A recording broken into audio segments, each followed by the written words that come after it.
जय श्री कृष्ण। सर्व वैष्णवों ने मारा भगवत स्मरण।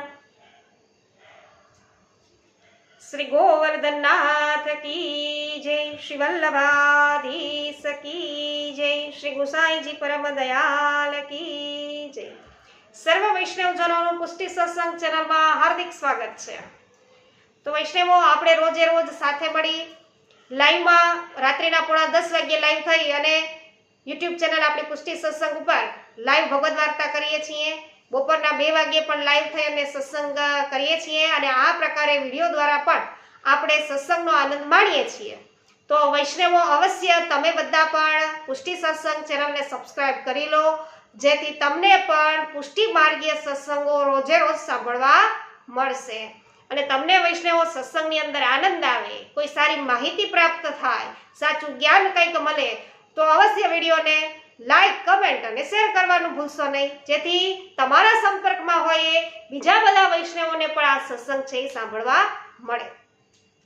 तो सर्वप्रथम वैष्णव आजे सत्संग में आपणे शुं जाणवाना छीए, तो आपणे वैष्णवो विवेक विषे छे ए गया सत्संग में सांभळ्युं, समझ्या के केटला विवेक छे श्री महाप्रभुजीए बताव्या विवेक धैर्याश्रय ग्रंथ में। અને વિવેક વિશે આપણે માહિતી મેળવી, સત્સંગ કર્યો। હવે આપણે ધૈર્યનું સ્વરૂપ છે એ સમજવા મથીએ, બરાબર। સાથે મળી અને આ ધૈર્યનું સ્વરૂપ છે એ સમજીએ। શ્રી મહાપ્રભુજીએ ખૂબ સુંદર રીતે સમજાવ્યું છે વૈષ્ણવો વિવેક ધૈર્યાશ્રય ગ્રંથની અંદર।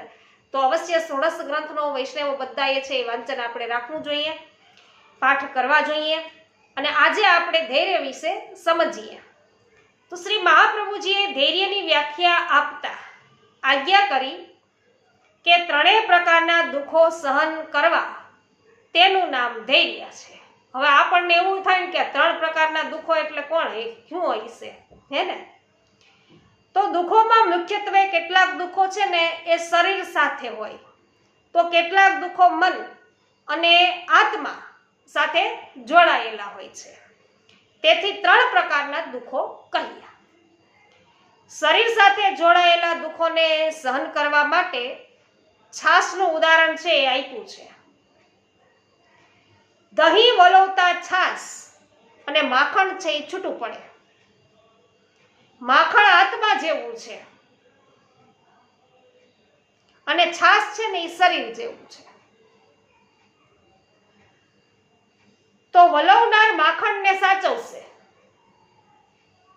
જે કોઈ વલોવે છે દહીંને એ માખણને સાચવશે, છાસની પરવા નહીં કરે। તેમાં આપણે પણ વૈષ્ણવોએ માખણ છે એ આત્માનું સ્વરૂપ બતાવ્યું એમ કીધું, તો આપણે પણ આત્માની પરવા કરવી જોઈએ। એટલે આત્માની પરવા આપણે કરવાની છે, છાસ જેવા સત્વહીન એવા શરીરની ફિકર છે એ કરવાની નથી। શરીરના દુઃખો રડવાથી અને બૂમો પાડવાથી તે ઓછા થતા નથી, માટે શરીરના દુઃખો હિંમતપૂર્વક અને ધીરજપૂર્વક છે એ સહન કરવા પડશે। એનો બીજો કોઈ ઉપાય નથી। આપણે જે કંઈ ઉપચાર કરતા હોઈએ એ કરીએ છીએ, ચાલુ હોય, દવા લેતા હોય, જે કંઈ ઔષધિ લેતા હોય એ પ્રકારે।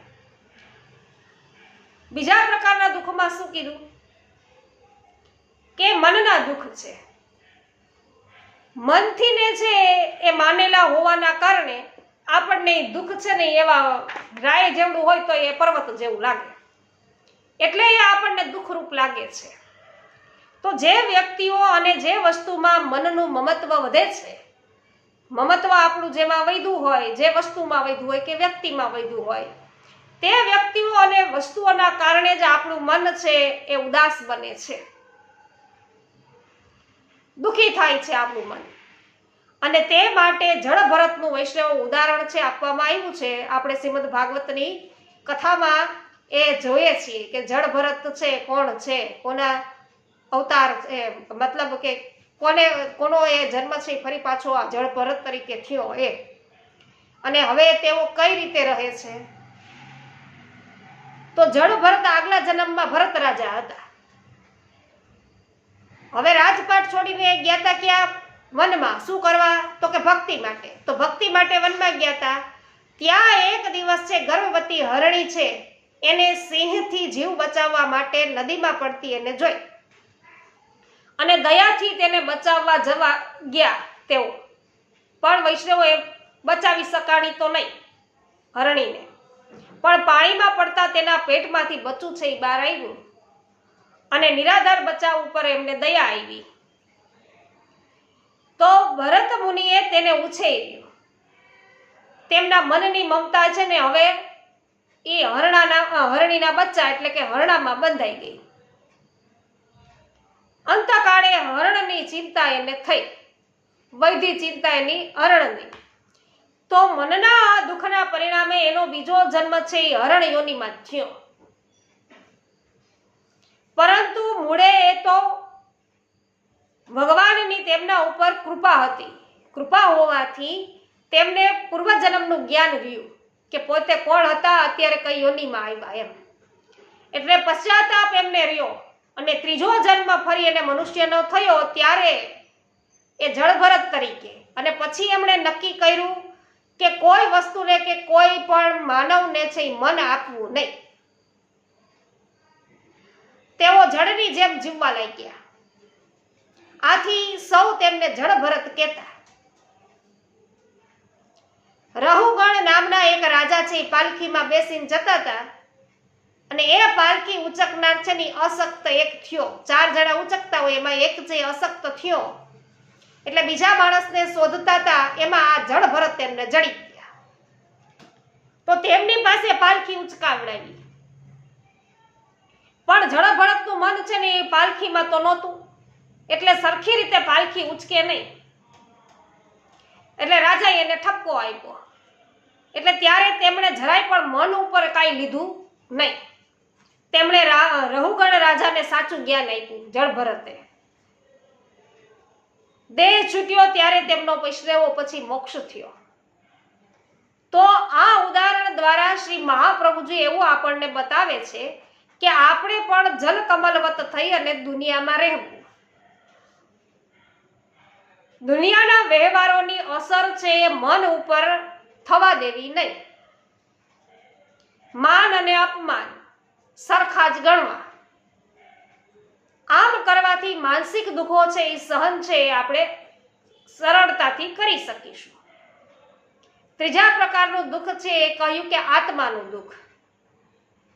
તો આપણે હજારો વર્ષોથી ભગવાનથી છે વિખૂટા પડ્યા છીએ.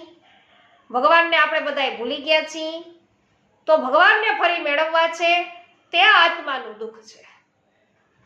તેના માટે શ્રી મહાપ્રભુજી એક ગોવાલણીનું દ્રષ્ટાંત આપે છે કે આ ગોવાલણી અનેક દુઃખો પડ્યા છે. એનો પુત્ર મૃત્યુ પામ્યો છે, તેનો પતિ એને છોડીને ચાલ્યો ગયો છે, એના ઘરમાં રહ્યા નથી, એના દુઃખનો કોઈ પાર નથી. એવી સ્થિતિમાં એક દિવસ છાસનો ઘડો માથે લઈ તે છાસ વેચવા માટે જતી હતી અને છાસનો ઘડો માથેથી ને પડ્યો. છાસ બધી હતી એ ઢોળાઈ ગઈ. તે છાસ વેચવા જતી હતી ને આવું બન્યું. વૈષ્ણવ ઘડો એનો ફૂટી ગયો. તો તેના માટે નુકસાન મોટું હતું. ખાલી આ એક છાસ હતી, બીજું તો કાંઈ રહ્યું નહોતું. છતાં તે હસતી હતી. બોલો, તે એ જોઈને તેની સાથેની સ્ત્રીઓ છે એને બધાએ એને કારણ પૂછ્યું. સ્ત્રીએ ગોવાલણીએ શું કીધું કે આટલા બધા દુઃખો એ રડી રડીને હું ધીરજવાળી બની ગઈ છું કે તો આનાથી મોટા દુઃખો મને તો પડ્યા જ છે. એને યાદ કરું ત્યારે તેના પ્રમાણમાં આ તો સાવ મામૂલી એવું દુઃખ છે, માટે મને રડવું આવતું નથી. તો આપણો આત્મા જન્મ મરણના જે દુઃખો વેઠતો રહ્યો છે. અત્યારે 84 લાખ યોનીમાંથી કેટલી યોનીઓ આપણે ફરી ગયા કોને ખબર છે ને? કોઈને ખબર છે નહીં ને. કેટલું એ દુઃખ છે આત્માએ સહન કરેલું હોય છે. તો એના પ્રમાણમાં આ શરીર અને મનના દુઃખો તો કઈ હિસાબમાં જ નથી. માટે શ્રી મહાપ્રભુજી બતાવે છે કે આ ત્રણેય પ્રકારના દુઃખો છે એ ધીરજથી સહન કરવા. સાથે સાથે પ્રભુ જે બુદ્ધિ આપે તે પ્રમાણે દુઃખો છે એ દૂર કરવાનો આપણે પ્રયત્ન કરવો, પરંતુ દુઃખ દૂર કેમ ન થાય એવો હઠાગ્રહ તો કરવો નહીં. શ્રી મહાપ્રભુજી એમ પણ કહે છે કે શરીરના અને મનના દુઃખો કરતા સ્વજનોથી આપણને થતા અપમાનનું દુઃખ છે એ ઘણું બધું મોટું હોય છે. તો એવી જ રીતે નોકર ચાકરોથી થતા અપમાનનું દુઃખ પણ ઘણું બધું ભારે લાગે છે. ક્યારેક તેઓ આપણા શરીરને ઈજા પણ કરે છે અને તેમના આક્રમણો પર ધીરજ રાખીને આપણે સહન કરવાના છે. શ્રી મહાપ્રભુજીએ દુઃખના રોદના રડવાની વાત છે કરી નથી. તો તેમણે કહ્યું કે જે કંઈ આપણી ઇન્દ્રિયોથી થઈ શકે તે કરવું, જે ન થઈ શકે તેની ફરિયાદ કરવી નહીં, તેને સ્વીકારી લેવું. તો આપણે પોતે તદ્દન અસમર્થ છીએ એમ સમજી અને પછી પ્રભુને આધીન બનીને રહેવું, આ ધૈર્યનું સ્વરૂપ છે એ શ્રી મહાપ્રભુજીએ બતાવ્યું છે, જેનાથી આપણે બધા આજે માહિતગાર થયા છીએ. તો તમને સત્સંગ છે વૈષ્ણવ એમાં આનંદ આવ્યો હોય, કોઈ સારી માહિતી લાગી હોય તો અવશ્ય વિડીયોને લાઈક, કમેન્ટ અને શેર કરવાનું ભૂલશો નહીં. અને અવિરતપણે વૈષ્ણવો છે સત્સંગનો લાભ લેવા માટે પુષ્ટિ સત્સંગ ચેનલને અવશ્ય સબસ્ક્રાઇબ કરજો. હવે પછી વૈષ્ણવો, હવે પછીના સત્સંગમાં આપણે આશ્રય વિશે પણ અવશ્ય જાણીશું. આજે સર્વને મારા જય શ્રી કૃષ્ણ. શ્રી વલ્લભાધીશ કી જય.